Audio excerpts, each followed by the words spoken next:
حبايب قلبي، ازيكم؟ عاملين ايه؟ يا رب تكونوا بخير. يعني يا جماعة قلت اطلع معاكم في فيديو قصير كده قوي، مش هيتعدى يعني دقيقتين ونص بالظبط. هعمل معاكم شوية رز صيادية وشوية سلطة وبس كده. السمك ده انا جايباه جاهز من بره. احنا بنحب البصل كتير، او انا وجوزي عموما بنحب البصل كتير كتير في الرز الصياديه. ولادي ما بيحبوش البصل، فانا ببشره عشان ايه ما يتوه بقى في الرز وكده. الرز بقى هيبقى غامق فهيتوه. انا هنا كنت بحمر البصله قوي قوي، شبه يعني ايه، يعني سنه محروقه شويه. على فكره مش بيدي مراره ولا اي حاجه.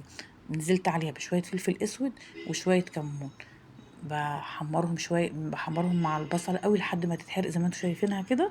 وبعدين احط عليها ميه مغليه او ميه سخنه من الكتل. كنت انا غاليه لها ميه. حطيت هنا، كنت غاسله رز كويس قوي، حاطه برضو سقطته في الميه المغليه. ظبطت الملح بتاعه. الرز ده يا جماعه لو عملت الحركه فيه ده، الفلفل الاسود والكمون على البصل وانتي بتحمريه، بتدي طعم تحفه، بتدي طعم حلو قوي. هنا انا كنت بوريكم الطماطم. امبارح انا كنت بقول لكم ما تيجي تجيبي الحاجه عشان تعمليها عموما، يعني الخضار تجيبي الحاجه الحلوه، الحاجه اللي تتاكل. ما تجيبيش يعني في حاجات بتبقى يعني مش قد كده.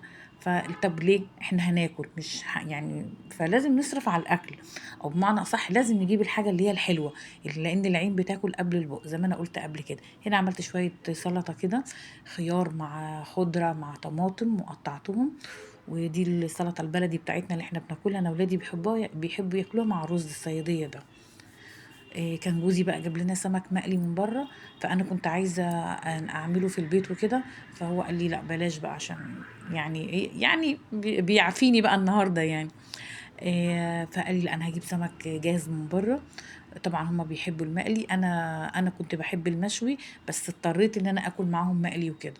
يلا الف هنا للي كل واشوفكم على خير يا جماعه. وكل اللي يشوفني يحط لي لايك، يعمل لي يكتب لي كومنت حلو ودعوه حلوه. والنهارده الجمعه، طبعا جمعه مباركه علينا وعليكم يا رب.